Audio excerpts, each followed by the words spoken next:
નમસ્કાર દર્શક મિત્રો, હું શીતલ મહેતા ન્યૂઝ ઓફ કચ્છમાં આપનું સ્વાગત છે।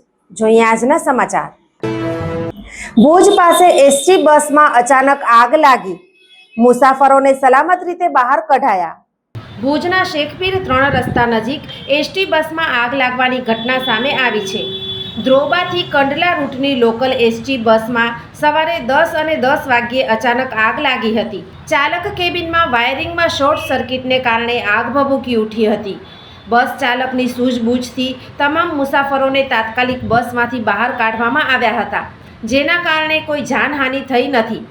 પોલીસ કંટ્રોલ રૂમને જાણ થતાં ભુજ ફાયર ડિપાર્ટમેન્ટની ટીમને તરત જ ઘટના સ્થળે મોકલવામાં આવી હતી।